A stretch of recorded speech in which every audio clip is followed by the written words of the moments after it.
prinsip dan keterampilan dasar keperawatan. Jadi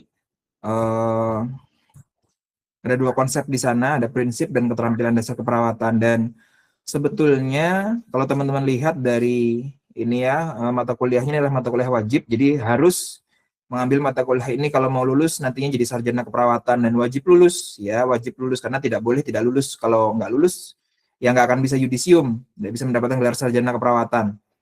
Bobotnya ini unik karena mata kuliah ini berbeda dengan semua mata kuliah yang ada di jurusan keperawatan, karena kuliah prinsip dan keterampilan dasar keperawatannya disingkat dengan PKDK. Itu teorinya kuliahnya hanya 1 SKS.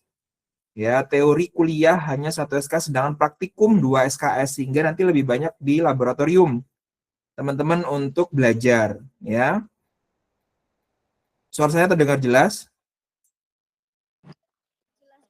Mata kuliah ini kuliahnya hanya 1 SKS, makanya di jadwal itu hanya 50 menit ya, atau 1 jam pelajaran atau 50 menit, sehingga yang 2 SKS-nya, kan ini 3 SKS total ya. 2 SKS-nya itu praktikum ya, banyak nanti di laboratorium. Jadi sebenarnya bagaimana Pak? Saya belum ngecek lagi terkait jadwal karena memang di jurusan masih ada revisi ya. Tadi saya konfirmasi dengan Kaprodi Keperawatan S1 yaitu Budian Ramawati bahwa memang masih ada perubahan jadwal terkait jadwal kuliah barangkali dan praktikum, utamanya kuliah ya. Jadi nanti saya akan cek lagi. Sebenarnya setiap tahun itu selalu seperti itu, meskipun di jadwal itu hanya 3 jam, karena sesuai teori, sesuai aturan dari kurikulum, mata kuliah PKDK ini praktikumnya 2 SKS lah. 2 SKS itu kalau 1 SKS itu 3 jam, maka 2 SKS itu 6 jam pelajaran.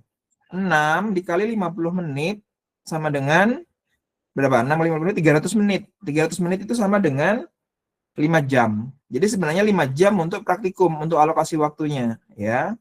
Jadi ini yang membedakan. Jadi sebenarnya teman-teman punya hak untuk praktikum di laboratorium sebanyak 5 jam setiap pertemuan. Ya, jadi biar difahami, kalau yang mata kuliah lain kan 3 jam tuh, 3 jam pelajaran atau 150 menit. Kalau ini 2 kalinya kan praktikum 2 SKS. Jadi 150 kali 2 300 menit. 300 menit sama dengan 5 jam kalau berturut-turut gitu ya. Nah, tentunya ini adalah hak atau alokasi dari kurikulum.